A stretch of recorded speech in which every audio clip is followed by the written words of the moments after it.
Pessoal, tudo bem? Fábio Arelinha aqui com vocês, do canal Educação Consciencial, para mais um episódio do Jumpers, Saltadores de Consciência, e eu estou aqui com o Léo Fani. Tudo bem, Léo? Tudo bem, Fábio. Vamos aproveitar e abrir um pouquinho mais sobre essas histórias dos agentes e seguir aí com as nossas histórias. Claro, levando em conta que a gente pode abrir alguns arquivos, algumas informações, e outras a gente tem que deixar para o nosso livro, né?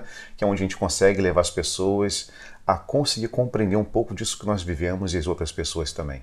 É isso aí, vamos lá. No episódio passado, nós fizemos uma apresentação, né, e falamos um pouco do que é a agência, de como a agência trabalha, quem controla essa agência, mais ou menos um pouco do que faz, da sua interferência, né, para as pessoas terem uma ideia do que a gente está falando. E nesse episódio a gente vai falar sobre os agentes. Focar nos agentes, então, naqueles que estão dentro daquela sala que a gente mencionou no último episódio. E você tinha mencionado que são 9 por sala. Inclusive está lá no SOS Estão Nos Levando, e a gente também coloca em alguns outros momentos no nosso trabalho, em cursos, livros, enfim. Então vamos passar um pouco para as pessoas quem são esses agentes, o que eles fazem, o recrutamento e seleção, como que isso acontece. Então acho que dá para começar. Como que a agência seleciona e recruta esses 9 agentes por sala? Como que isso acontece? No primeiro momento eu não sabia, né? Quando eu fui selecionado, né? Uma seleção assim, acho que foi aleatória, achava que era aleatória, não era. Porque quando eu fui criança para lá e eu tinha essa capacidade de trazer as informações, lembranças, né? Como eu falei, para mim todo mundo passava pelos mesmos processos do desdobramento, de ir para essa localidade, achar que estava brincando e conhecendo outras pessoas. Depois, com o tempo, que eu fui entender que eles olham toda a linha temporal dessa fractalidade, ou desse espírito, como a pessoa queira entender, e começa a ver em sua história, desde o princípio, onde ele estava envolvido, como ele chegou aqui, quem são essas pessoas, para que eles possam ser mapeados e depois numa pré-seleção, que não é porque também você teve capacidade no passado, ou a tua história é vinda de outra localidade, te coloca na posição de agente, porque pode ser também que isso tenha um grande problema para eles, como já aconteceu em outras salas no recrutamento de outros agentes. A gente viu, na verdade, vou falar pela minha história, vou ver pela tua história de outros agentes da nossa sala, que essas pessoas passaram pela história da humanidade e foram referências, ou participaram de grandes mudanças na sociedade, trazendo também informações, principalmente quando a gente fala das escolas iniciáticas, e o principal de tudo, as capacidades que essa pessoa vem reproduzindo desde a sua primeira vinda para cá. Então você diz que ela teve uma grande relevância como agente ou antes de ser agente? Antes de ser agente, eles começam a observar, porque lembra que eu não sou o único, eu sou fractado, né? Eu tenho uma rede. Dessa rede, onde está esse Lael que tem a potencialidade mais aberta. Então eles vão achar esse aqui, nessa linha, e eles vão voltar em todas as outras linhas e observar. E por observação, vendo os outros fractais, como num laboratório, ó, esse aqui deu certo, esse aqui não deu, esse aqui ele abriu a capacidade aqui da visão, aqui ele tem percepções mais abertas, aqui ele está em magnetismo. Então eles começam a olhar e pegam o que está mais ativado, o fractal que está mais com as percepções mais abertas, e começam a pegar as potencialidades nas linhas temporais desse fractal. Isso acontece com outras pessoas, como aconteceu com os outros agentes, mas também tinha um outro tipo de seleção, que são aquelas pessoas que tinham capacidade de liderança e podiam ser um militar na área de executar realmente o serviço. Então eles vinham observando na história pessoas que passaram desde a Primeira Guerra aqui enquanto humanidade, como eles se portavam estrategicamente, como eles vinham virando liderança e como o sistema também absorvia eles, e se eles saíam, realmente perdiam essa capacidade de ter liderança.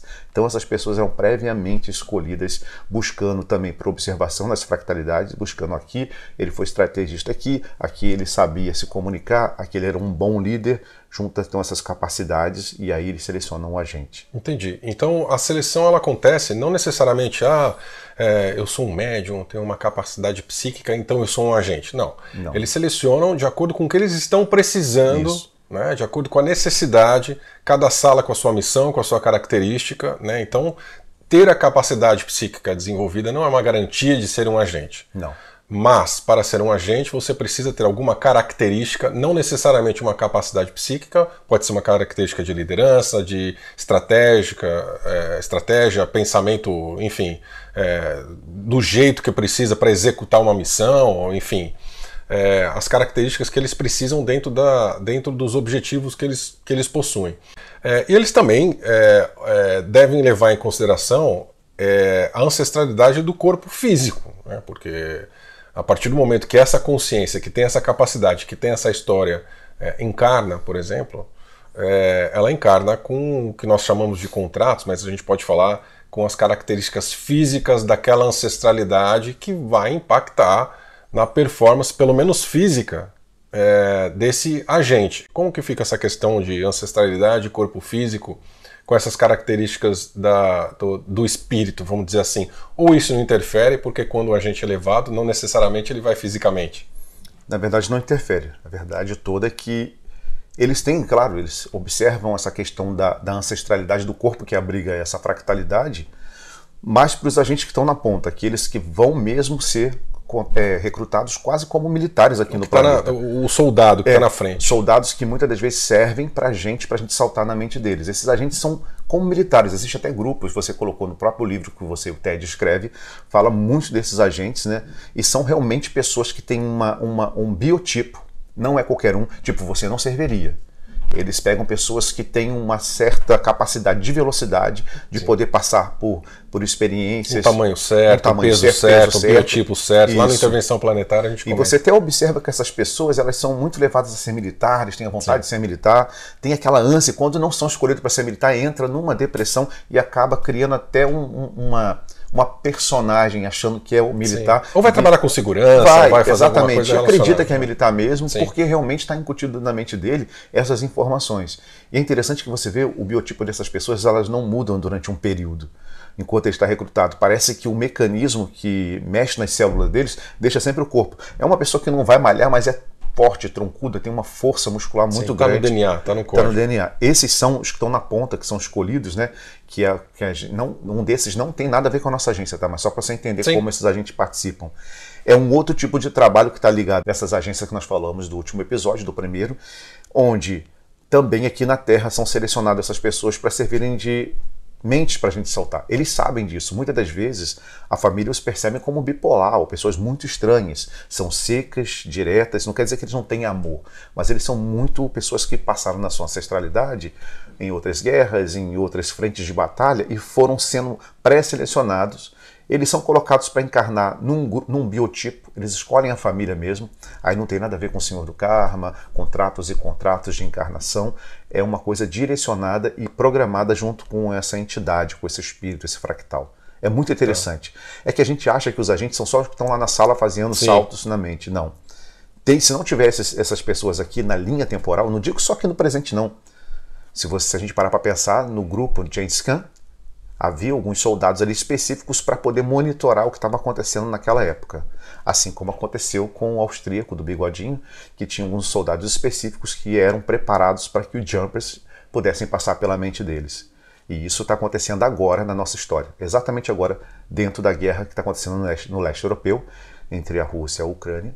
E exatamente ali tem alguns militares que foram pré-selecionados para isso. Então como fica a parte de treinamento desses agentes que foram selecionados? A gente comentou um pouco no primeiro episódio sobre a infância, ou seja, ficou claro que esse treinamento começa muito cedo na encarnação desse agente. Você chegou a mencionar com lembranças suas de 5, 6 anos de idade. Como que isso acontece então? Foi selecionado, vai para o treinamento, como que é? Em todos os casos da nossa sala que eu vi, todos eram crianças, mesmo vivendo numa linha temporal diferente. Quem nasceu em 1960 estava comigo que nasci nos anos 70, em meados dos anos 70, junto na mesma época, voltando quanto criança para a sala. Isso acontece porque é uma forma de reprogramar a mente, né? Então, quando eles querem fazer uma modulação, mandar alguma informação para o próprio agente, ou modificar algum pensamento do agente, eles vão lá na infância. Eles começam a programar você a partir de brinquedos e brincadeiras. É como se você fosse para um jogo, para um videogame, e eles ficam fazendo... No meu caso, vou falar no meu caso, eles brincavam comigo com uma esfera. Tem um rapaz do nosso grupo que brincavam com cubos, ele tinha que criar equipamentos a partir dos cubos. Tinha outra menina, que a gente acabou colocando o nome dela de Olga, para as pessoas entenderem, que tinha a mesma função que eu, só que ela, além da esfera, ela conseguia modular a esfera como se ela fosse um plasma. né? Então a gente começava a brincar com isso de forma que no primeiro momento você acha que você está, como eu falei, participando de um grupo de crianças num pátio de escola, brincando todo mundo junto. Sim. Depois você vai entendendo com o tempo que não vou falar que é nada positivo nem nada negativo, mas eles usam esse processo do treinamento enquanto criança porque você não julga. É mais fácil deles trabalharem com a gente nesse primeiro momento e colocar os arquivos que vão abrir em certo momento, né? Como abre numa ação que a gente tem que ir. Muitas das vezes nós levamos informações num futuro ou voltamos para o passado a partir da memória da infância. Então como é que eles começam fazendo isso? Fazendo você, desde criança, brincar, achando que tudo aquilo que eles mandam você ver, figuras, imagens, é alguma coisa, algum desenho, alguma brincadeira, mas que de alguma forma traz uma quantidade imensa de arquivos.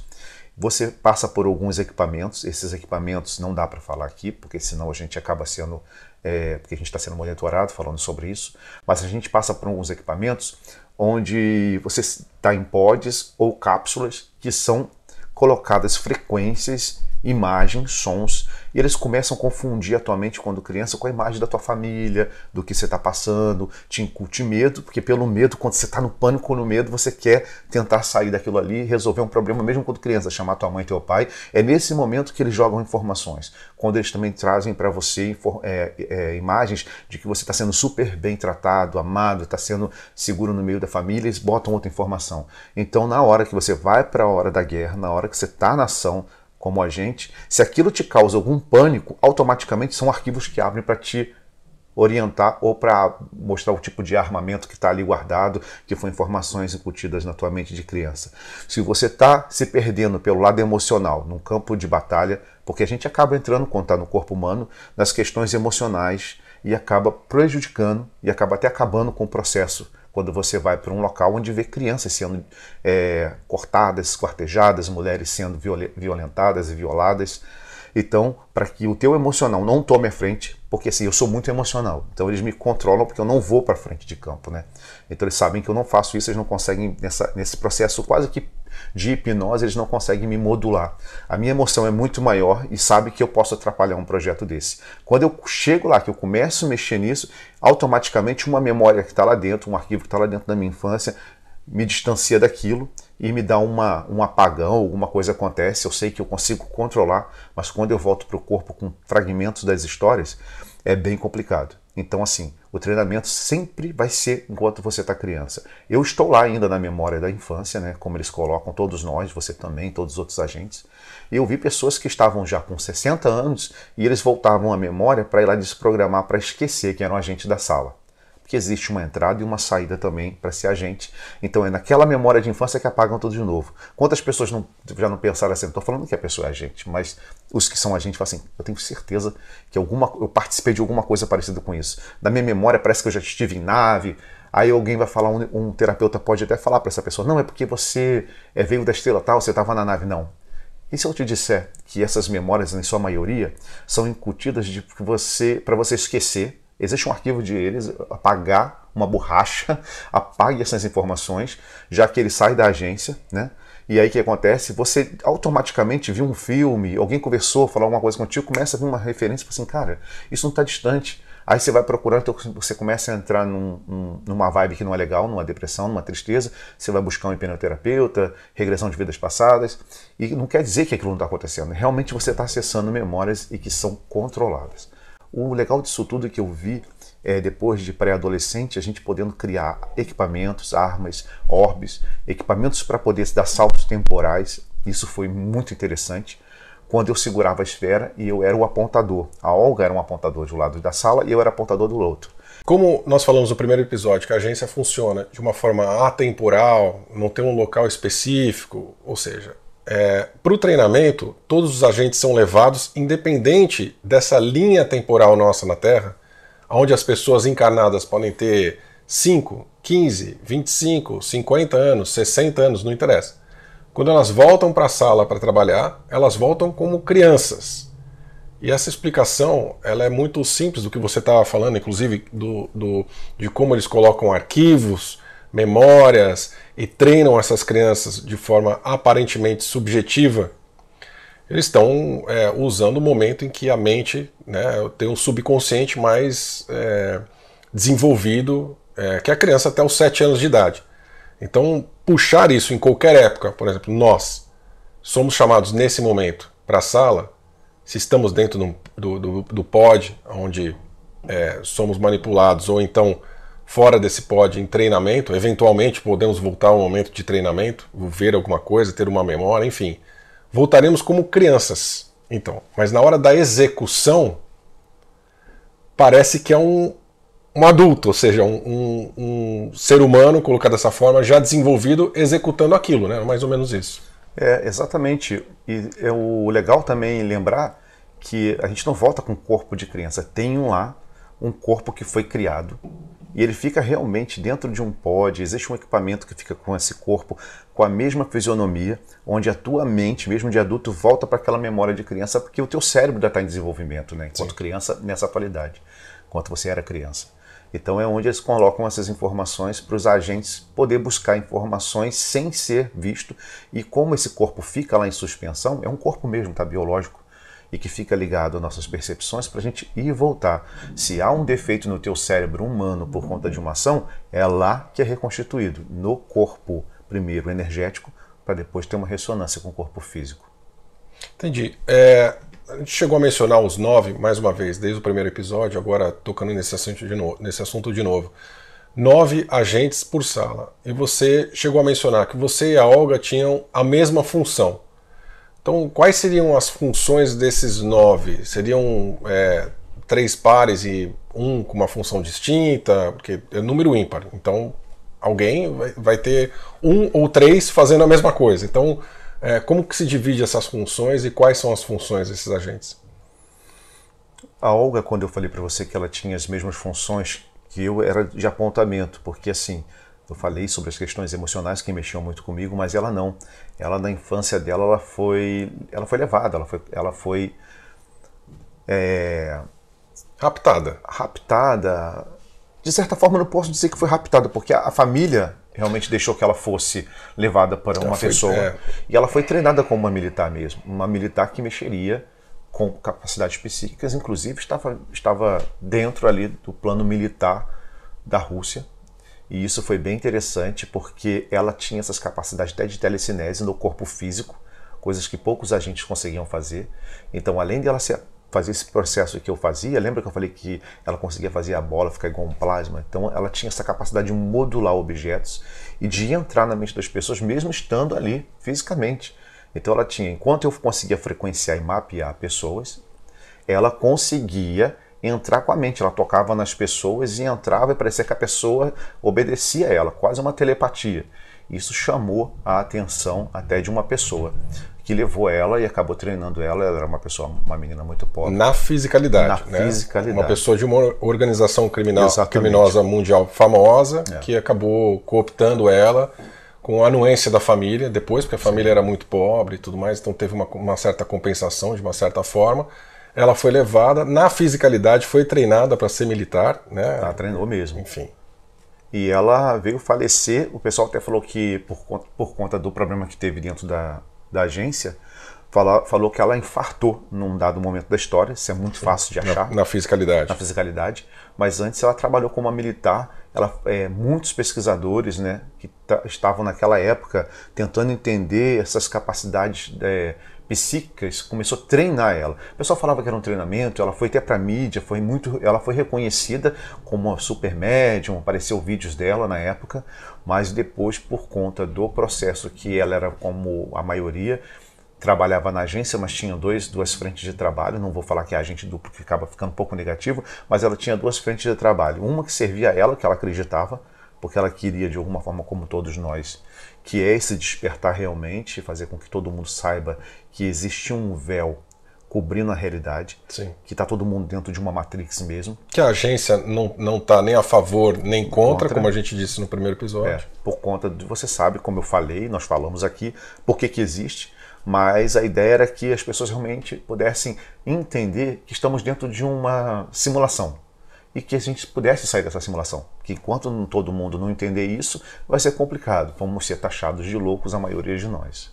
Sim. Mas sobre as capacidades, eu gostaria até de, acho que você poderia também contribuir sobre as questões de que você esteve à frente, as capacidades que você teve envolvido, o que você fazia nessa localidade, como você começou a se entender quanto jovem, porque as pessoas têm que entender que nem todo mundo acorda quando criança, né? Às vezes acorda com 30 anos, 40 anos. Foi o que aconteceu comigo, exatamente. Então, eu tive que olhar para trás e, através das memórias, buscar aquilo que, na verdade, memórias na fisicalidade, né? Porque quando a gente desdobra ou acessa a questão da agência, como você bem disse algumas vezes, não tem passado, futuro, nada.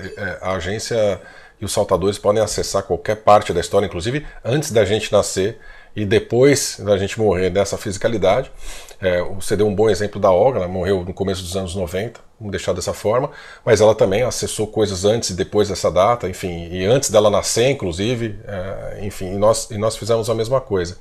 Enquanto você e ela estavam mais focados nessa questão de mapeamento, enfim, e monitoramento, vamos dizer assim, das pessoas e dos agentes, eu já estava mais para um outro lado no que é chamado de abertura de portais, abertura de portas e fendas para exatamente acessar essa questão das histórias, e como saltador, ou seja, também passava algumas vezes por essas fendas e saltava em consciências na história para executar um outro tipo de missão. Isso inclusive você já fez algumas vezes, outros agentes também, né? Dependendo do que precisava ser executado. A gente tem algumas missões juntas que a gente vai comentar ao longo da série, trazer alguns exemplos. Mas enfim, essa minha memória eu realmente retomei aos poucos, ainda estou retomando muitas coisas, porque, como você disse, nós somos monitorados só de falar disso, e conforme a gente retoma a menor porcentagem, ou seja, quase nenhum agente tem a noção de que é um agente, e muito menos ainda quem tem alguma memória do que aconteceu, né? Então, realmente é uma minoria da minoria. Então, esse processo de retomada de memória é extremamente complicado. Mas existiam outros agentes, né? Não era só eu também que abria portais e passava por essas fendas, mas existiam outros agentes fazendo outras coisas, né? Dentro dos 9, se você quiser comentar também. O processo dos agentes, tanto eu quanto a Olga, quanto apontamento, aqueles que mapeavam os agentes, a sala precisa estar no controle. Fora do grande programador central, a sala com a coordenação precisa estar sob o controle. Então, 2 humanos ou 2 encarnados precisam estar em pontos diferentes na sala. Então, ela era colocada de um lado, eu de outro, para que nós pudéssemos monitorar os grupos. Muitas das vezes os grupos eram sempre separados em 3 ou 2, né? Que era a forma de poder fazer as ações. E também tinha que fazer uma ação no passado, em determinado momento, e uma ação no futuro, para ver se quando chocasse as coisas que mexessem no passado, não ia mexer lá na frente na linha temporal. Então, ou eu ou a Olga estávamos sempre olhando o que estava acontecendo um tempo à frente, enquanto o outro estava olhando um tempo atrás. Porque a gente não podia mexer num equipamento que controlava a humanidade a partir das estruturas arquitetônicas. Eu imagino, numa das ações que nós vamos falar sobre o que aconteceu em Londres, e não ver o que vai acontecer no futuro. Então, ficava 2 nas pontas olhando para ver o que os agentes, olha, aconteceu isso. E se acontecesse alguma mudança lá, se tivesse que tirar alguém do caminho, tirava alguém do caminho mesmo. Sim. Quando eu digo tirar alguém do caminho, é tirar primeiro as lembranças, as memórias. Por isso que existe o tal desse erro que as pessoas chamam do efeito Mandela. Muita gente já passou por isso. Isso está muito ligado a essas questões que um grupo de agentes estão indo no passado enquanto outros estão ou no presente, nesse local, ou no futuro. Sempre eles dão um salto à frente, porque eles têm que entender o que vai acontecer quando mexe lá no passado.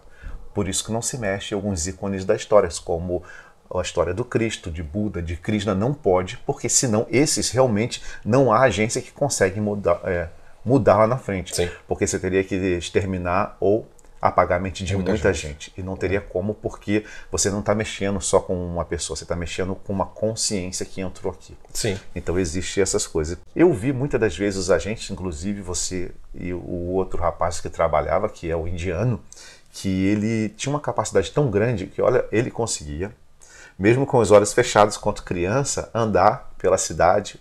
Ele pegava a bicicleta e vendavam os olhos dele e andava, dava um texto para ele ler, ele lia o texto que estava atrás. Esse filme.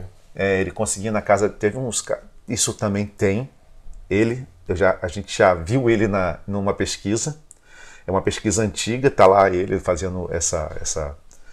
As pessoas estavam tentando entender quem era esse garoto. Sim. E acabou que ele foi apadrinhado por um guru que acabou levando ele para a América do Norte, onde ele foi recrutado por uma agência mesmo.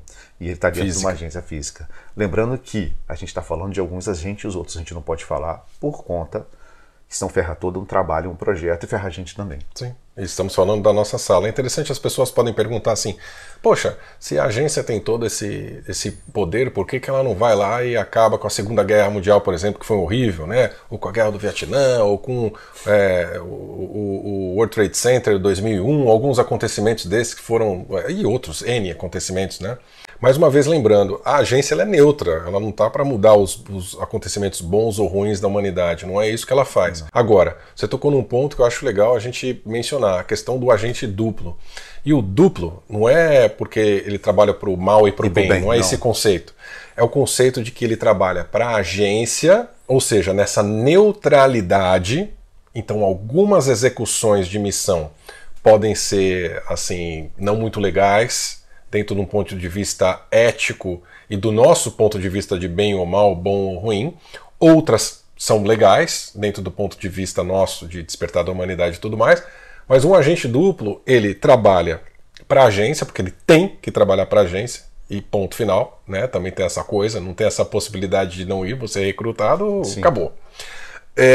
Mas ele também faz uma agenda paralela que podemos falar que no nosso caso é uma agenda a favor do despertar da humanidade. Tá aí o Educação Consciencial, que é uma das referências com que você trouxe desde a época do Espiritualidade Independente, né? E você fala da história da humanidade e as guerras. As guerras são questões aqui, questões da história da humanidade. Nós estamos falando de um projeto muito maior. E as guerras, elas aconteceram programadas por outros tipos de agências, né? Porque tinha um motivo de ser. Tinha um motivo para aquilo acontecer numa localidade. Nossa, mas precisava acontecer a guerra, a Segunda Guerra Mundial, ter tanta morte. Se você olhar com os olhos, como eu também sou muito emocional, você vai falar que isso é errado, que não deveria acontecer. Mas quando você olha o programa humano, você vai falar, olha, agora isso tudo faz sentido, por que algumas pessoas são colocadas ali e a nossa agência não pode interferir naquela agência que tem um projeto exatamente para acontecer ali. A gente entender todo o processo das raízes abraâmicas, você vai entender por que aconteceram as guerras dentro da nossa linha temporal.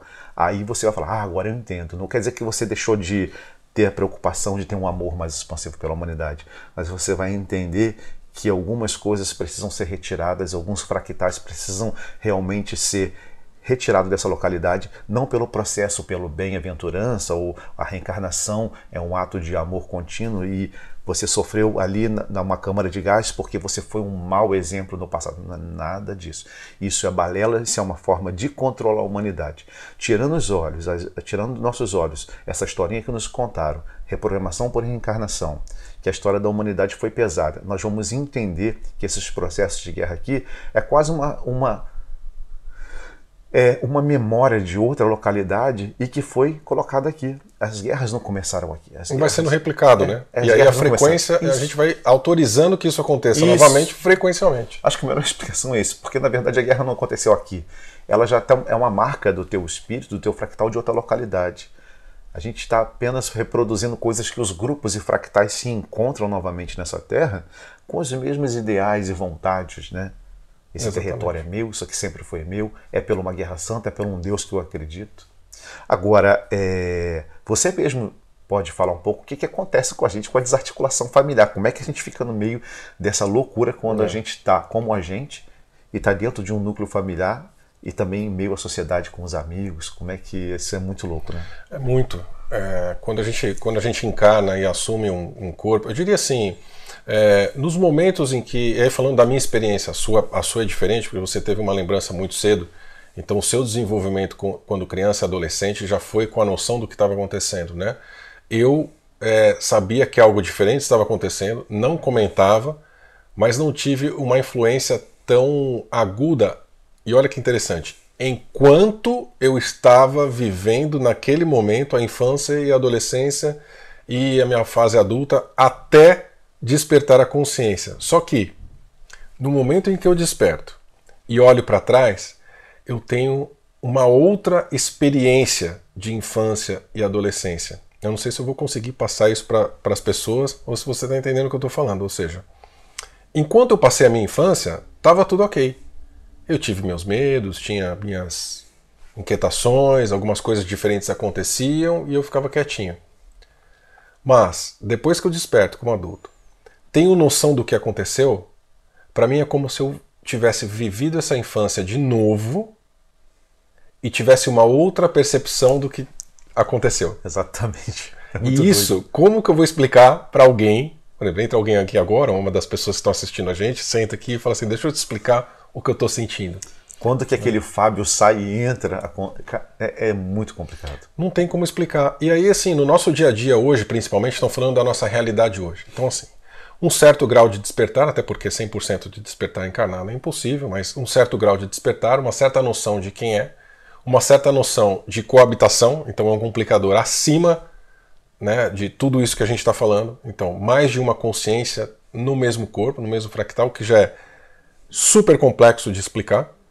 Nós falamos no primeiro episódio na questão dessa do Lael assumir a frente e do Erelin assumir a frente do Fábio, o que já é complicado sozinho de explicar. E fingir que faz parte da família. E aí que eu queria chegar. Aquelas memórias, né? Exatamente. Então, no dia a dia, quando a gente vê as preocupações, ou seja, a gente está envolvido como consciência, seja da agência, seja como agente duplo, seja como, enfim, dentro da nossa própria estrutura, em questões do planeta, do sistema solar, do bairro galáctico, da galáxia, do cluster, do universo, de mais de um universo, enfim.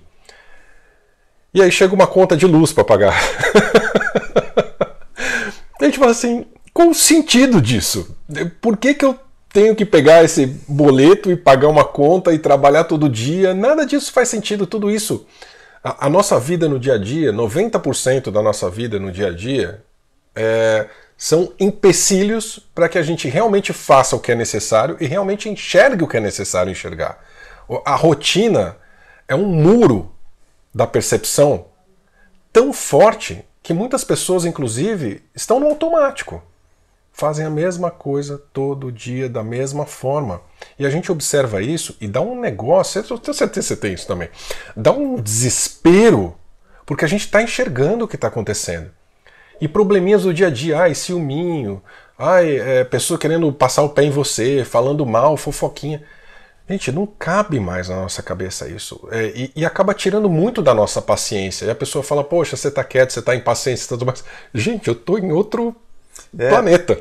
Eu te faço a pergunta. Quantas vezes já perguntaram para você, nossa, você não está fazendo nada? Você está à toa? Porque você está ali concentrado com o seu nível de consciência em outro lugar e não adianta você explicar, olha, eu não estou procrastinado, eu estou trabalhando, eu estou criando, eu estou desenvolvendo. Não dá. Aquela dormidinha durante o dia, de vez em quando vem aquele sono, aquele negócio quando é chamado, né, que não dá para ir em nível de consciência, tem que ser desdobrado mesmo, e a gente acaba dormindo. Fala, vida boa, hein? Deu aquela cochiladinha à tarde. Que beleza. Exatamente. Como que explica? Hoje ficamos por aqui, no segundo episódio do Jumper Saltadores de Consciência. Voltamos na semana que vem com o terceiro episódio, falando sobre os treinamentos dos agentes, de forma mais profunda, e algumas coisas interessantes. Tenho certeza que vocês vão gostar. Até a semana que vem. Tchau, gente.